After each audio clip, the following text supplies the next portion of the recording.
Цахилгаан шат. Намайг хүүхэд байхад манай гэр бүл 14 давхар гуучин байшинд амьдардаг байл. Хачирхалтай нь 13 давхрын шат гэж байсангүй.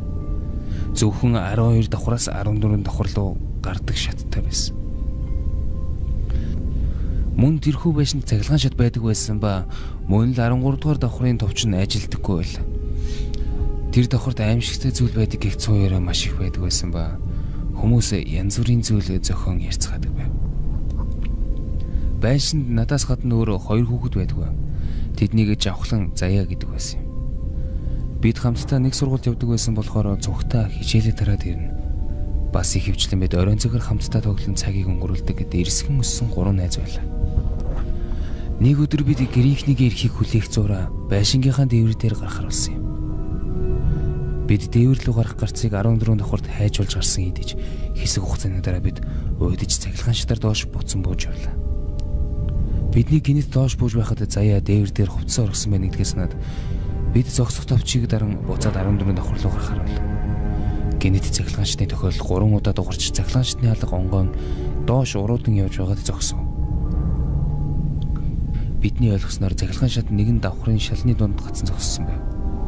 Жавхлан гинэт хаалганы цаагаараа гараа оруулж түлхэх хэрэгтэй гэхэд би түнд энэ дэндүү аюултай шүү дээ гэж хэлв. Жавхлан цахилгаан шатны хаалгаар гараа гарган цаадлаас нь түлхэж байв.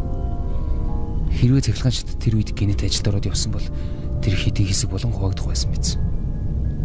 Дараа нь би тусламжийн төвчийг дарахад гинэт цахилгаан шатны хаалга аажуухан хаагдан доош хурдлан явлаа. Юу болоод байна? Гэж жавхлан гэлэхэд би толгоос ихсрээд мэдгүй гэж хэлв. Бид айн сандарч зогсож байхад цахилгаан шатны гэрэл унтарч асаж бид яг л харанхуй нөхрөө доош унаж байгаа юм шиг аимшигтай санагдаж байлаа. Дараа нь самбар дээрх нэгэн товч дагагдсан байгааг харав. Өдөлгөө гэрэл асахад энэ товч 13 давхрын ажилдаггүй товч байх юм. Бидний хинэн энэ товчийг тарсан юм бол гэж гайхацгаав. Магадгүй нь өөрөө ажилласан байх гэж гайхширн харцгаав. Энэ дарагдах боломжгүй байсан шүү дээ. Гэхдээ ямар тач 13 давхрын товч дарагдсан байсан.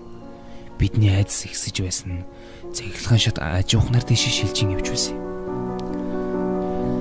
Заяа зогсох товчон дээр дарж байсан ч ажилласангүй. Бид шал руу доош гөлрөн яг л үхлээ хүлээж байгаа юм шиг юу ч тухарсангүй айдастай байлаа. 8 9 10 11 12